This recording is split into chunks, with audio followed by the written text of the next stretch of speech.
Laughter echoed through the marble courtyard. My heels wobbled slightly on the uneven stone, but I kept walking, head high, breath steady. Then I saw them, my parents, arms folded, my sisters with their judgmental smirks, standing right at the grand entrance of my brother's wedding venue. My mother's eyes ran down my figure like a scanner. Then she scoffed. "That cheap thing you're wearing? You're an embarrassment. Turn around, Eva. You don't deserve to be here." They didn't know who was walking in behind me. The sky was clear above the Astoria estate, an opulent, over-decorated mansion hired just for the occasion. Silk-draped gazebos sparkled with fairy lights even though it was still late afternoon. The media was already arriving. Local influencers were doing selfies in front of the floral arch, and a violinist played something elegant in the distance. And I was just frozen there, feet planted in front of my own family who now acted like security guards instead of relatives. "Eva," my father said, his voice razor-sharp, "this is not a thrift store gathering. This is Alexander's wedding. Don't humiliate us." I was wearing a simple, navy blue wrap dress. Not designer. Not trending on Instagram. Just something I bought with my own hard-earned money, tailored to fit me, not to impress anyone. My sisters were clad in shimmering gold gowns that probably cost more than my monthly rent. I swallowed. I could feel my chest tighten, but I refused to cry, not in front of them. "Dad," I said softly. "I'm his sister. I'm your daughter. I came here to celebrate." "Celebrate?" My oldest sister, Amelia, laughed. "You look like the help. Don't be ridiculous." My other sister, Claudia, added with a nasty grin. "Don't worry, Eva. Maybe you can serve drinks inside. That dress is perfect for it." A few guests near the entrance turned to watch. I could hear whispers. I felt like I was shrinking, getting smaller and smaller by the second. My hands curled into fists inside my purse. "Please," I said, trying to keep my voice from breaking. "This is Alex's big day. I'm not here to cause anything." "You already did," my mother snapped. "Look at you. You don't belong here, Eva. You've always been the odd one. The plain one. The one who chose to work with books and children instead of building a name. And now you've shown up to a high society wedding looking like that? People will think we dragged you out of a thrift bin. Step aside." My heart shattered. But then everything changed. A calm, low voice cut through the tension like a knife. "Excuse me." All heads turned.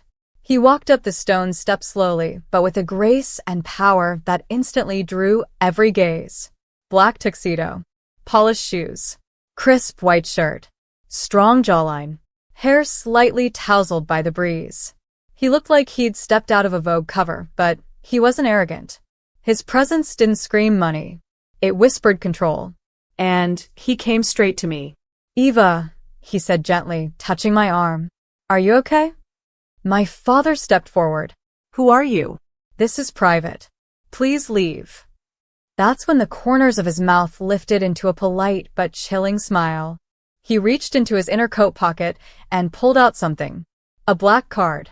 A single gesture, almost casual, as he handed it to the nearest wedding coordinator. "I'm not here by accident," he said.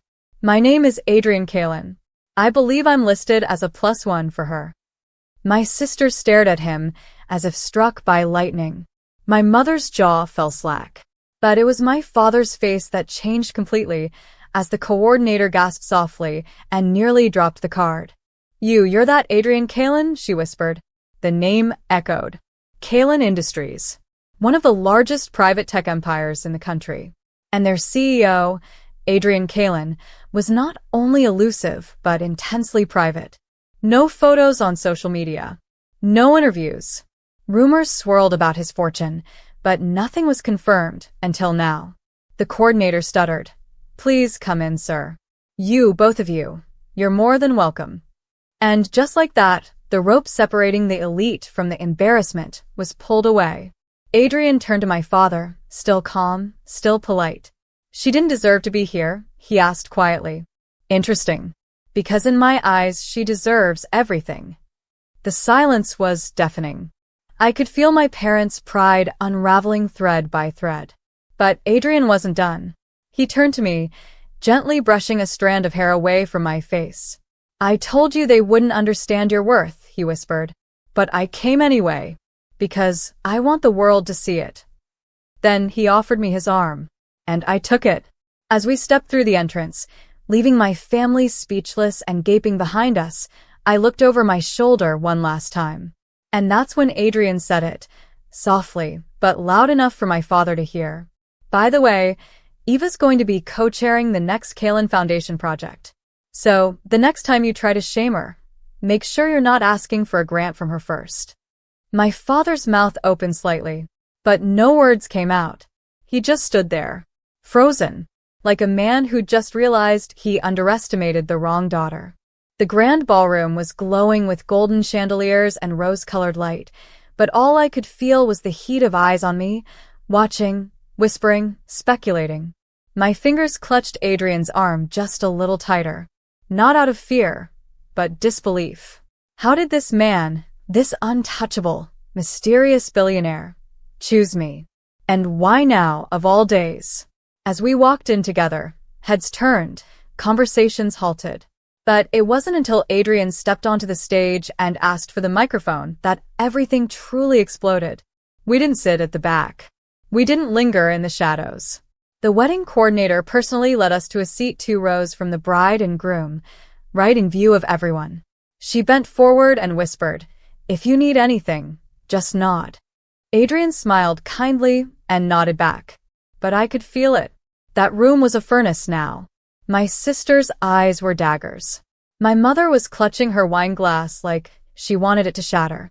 My father, still outside, hadn't stepped in yet. Maybe he couldn't. Maybe shame welded his shoes to the marble. I took a breath, but it trembled on the way out. "Adrian, I didn't know you were coming. I thought." "I wasn't going to," he said, voice low.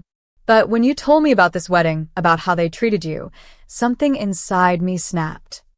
I didn't want to ruin it for Alex." "You didn't," he said, gaze steady. "But they tried to ruin you. And I don't tolerate cruelty, especially not against someone who's only ever shown me kindness." My throat tightened. I blinked fast, refusing to cry here. He reached across and gently took my hand. "You're not invisible, Eva. Not to me. And after tonight, not to anyone else either." Just then, the MC announced the groom's entrance. My brother, Alex, dressed in a pristine white tuxedo, walked in hand with his radiant bride. People cheered. Music swelled. And for a moment, the attention shifted off us. But I saw the quick glance Alex gave me from the stage. He hesitated, his brow furrowed when he noticed who I was sitting with. Then he turned back, the moment passing. Dinner came next, then toasts. One by the bride's father. Then the maid of honor, Claudia. She stood in front of the glittering arch of roses and said with syrupy sweetness, "I just want to thank everyone who supported this beautiful couple and also thank our family for always setting the standard for elegance and class." I nearly choked on my water. "And of course, we know weddings are no place for bitterness or cheap drama," she added, her eyes sliding toward me with a venomous smile. Some people laughed softly. Adrian leaned in. "Give me 5 minutes." I blinked. "What?" "I just sent a text to the media department. Something's about to happen. You'll want to stay seated." Then he rose from his chair. The MC looked confused for a second before handing over the mic to Adrian. Ladies and gentlemen, we have a surprise toast from a very special guest." Adrian stepped up. Confident. Calm. Lethal in a suit. He didn't raise his voice. Didn't need to. "Good evening. I know most of you don't know me. I'm Adrian Kalen." Silence. Total silence. A ripple went through the crowd. Phones slid out of pockets. A woman gasped. Someone whispered, "Is that the Kalen?" He nodded once, then continued. "I wasn't originally planning to speak tonight, but after what I witnessed at the entrance, after hearing how some family members were treated, I felt compelled." I froze. So did Claudia. "So let me be clear," Adrian continued. "Eva, my guest, my partner, my future, is the most valuable person I know. She's not wearing a designer label tonight. She didn't arrive in a luxury car, but she's more elegant than any person I've met in this room. A gasp. And just so you all understand, she's not just my date tonight. She'll be managing a $20 million youth literacy initiative under the Kalin Foundation. She'll be choosing who we partner with, what schools we sponsor, and which organizations we fund. Now people were really paying attention.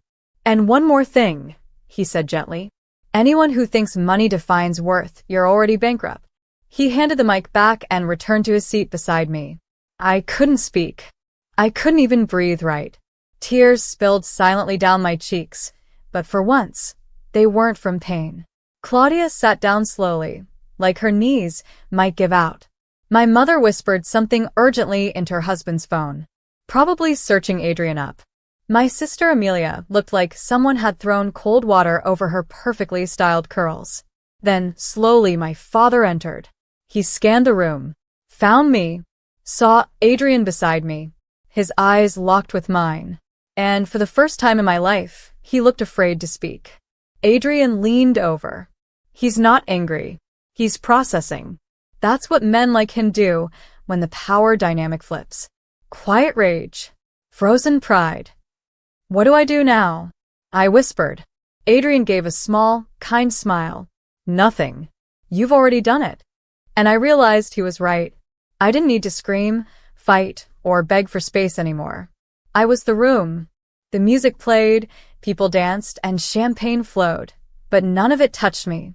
I sat with Adrian, my hand still in his, my thoughts racing.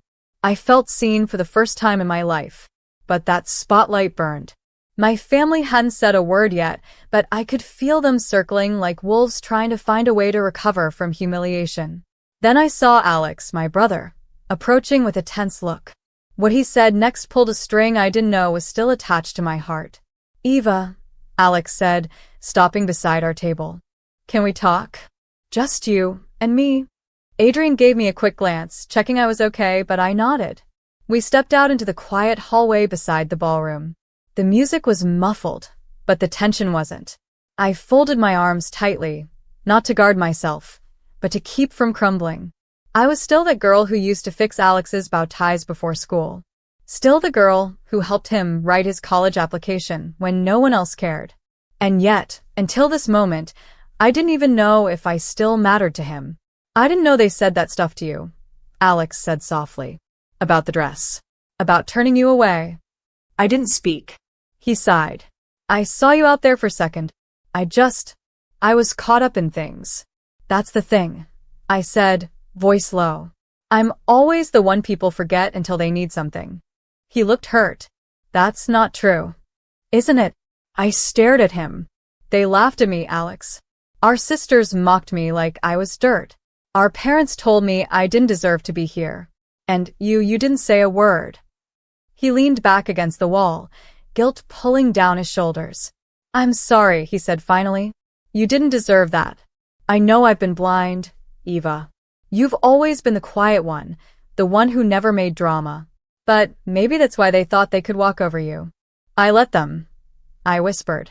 No, he said, standing straighter. They just never saw your strength. I didn't expect the tears that stung my eyes again. I hated crying at this damn wedding. Eva, Alex said, his voice gentler now. That guy, Adrian, he loves you, doesn't he? I nodded slowly. He changed the way everyone looks at you tonight. But I hope you know you didn't need him to be important. You always were. That broke something in me. A wound that had been quietly bleeding for years finally began to close. I just wanted to matter to you, I said quietly. You always did. We hugged. For the first time in years, it felt real. But just as we pulled apart, I saw our mother standing at the end of the hallway. Her arms were folded, her expression unreadable, but her eyes, sharp, calculating, were locked on me. Eva, she said flatly, your father wants to speak with you. In private. I stared at her for a moment, then followed her down a narrow hall to a private lounge behind the venue. Adrian watched me from the doorway. I gave him a small nod to say I was okay. Inside, my father stood like a statue, a glass of scotch in his hand, untouched. He didn't speak right away. He stared out the window into the garden lights outside. Then finally, "Do you have any idea what you've done?" My chest tightened. "What I've done? You brought a man like that here and embarrassed your family." "I didn't embarrass anyone," I said firmly. "You did that all on your own." His jaw flexed. "Eva," he said, struggling to keep his composure, "we raised you with standards. Discipline. We expected a certain future for you." "No," I said coldly. "You expected me to disappear, to stay small, to be quiet while you poured money into Claudia and Amelia's dreams, while I worked 3 jobs just to survive." He turned. "What do you want from us? An apology?" I stood straighter. No. "I don't want your apology. I want your understanding." He scoffed. "You want to play powerful now that your boyfriend is rich?" I smiled. "I'm not playing anything. And he's not just rich. He's kind. He's the first person who's ever told me I mattered and meant it." My father blinked. "You really think you're above this family now?" I stepped closer, my voice quiet but sharp. No. "I'm not above anyone, but I'm done being beneath them." Silence. He lowered his gaze. For the first time in my life, he had nothing to say. That's when Adrian stepped into the room. "I hope I'm not interrupting," he said calmly. But Eva's needed at the reception. Her seat's at the head table now. My father stared at him. Adrian held his gaze. Then something strange happened. My father nodded. Not mockingly. Not with sarcasm. But like a man finally realizing the truth. That power wasn't in wealth or ego, but in the respect that Eva had earned without ever raising her voice.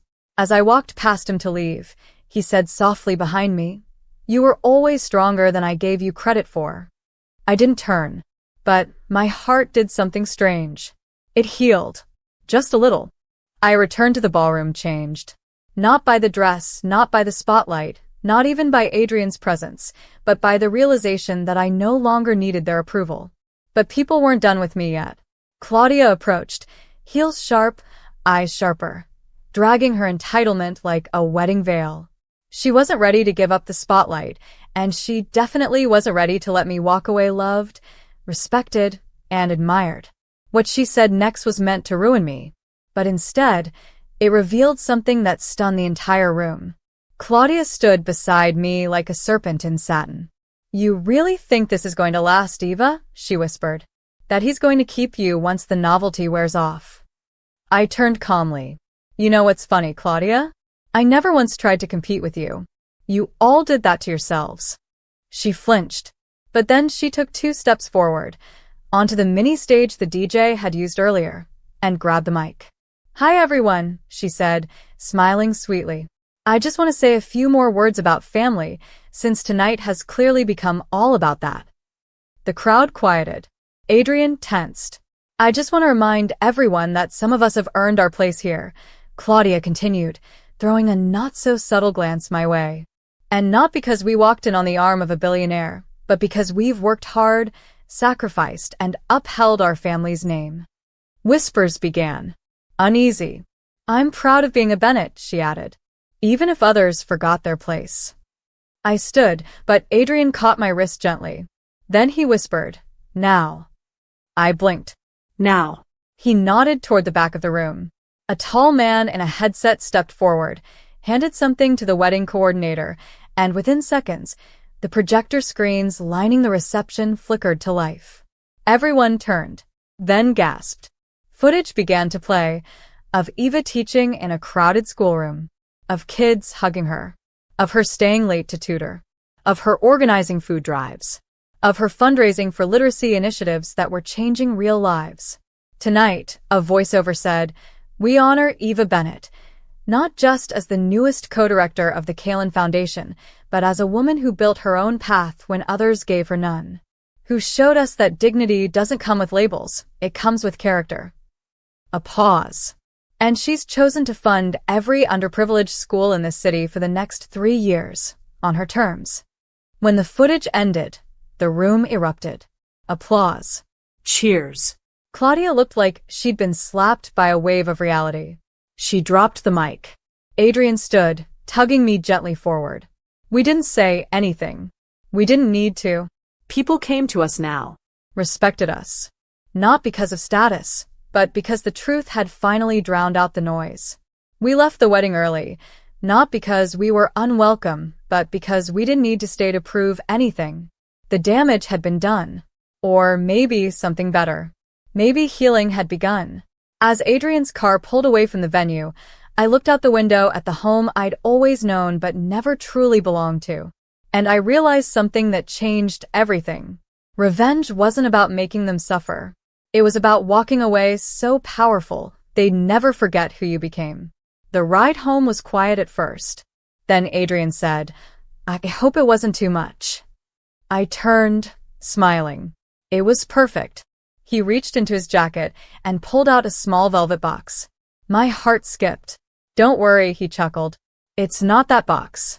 Yet." I opened it. Inside was a key. "To our new office," he said. "Your co-chair. Remember? We've got a foundation to build. A city to change. And I'm not doing it without you." Tears filled my eyes, but this time I let them fall. Because for once, they weren't born of pain. They were made of joy, redemption, and something more powerful than either. Respect. 3 days later, I got a call. It was my father. "Eva," he said, voice hoarse. I just wanted to say I was wrong." "I know," I said simply. "I saw what you did. For the schools. For those kids. You didn't just build something for yourself. You became someone we can be proud of." That was all I needed. Not groveling. Not begging. Just acknowledgement. I hung up the phone and walked out to the garden where Adrian waited, barefoot in the grass, sipping tea, sun touching his hair like gold. He looked up, smiled. "Everything okay?" I nodded. "Better than okay." And it was. Because the girl in the cheap dress? She turned out to be the one with the richest heart of all. Not because she took revenge.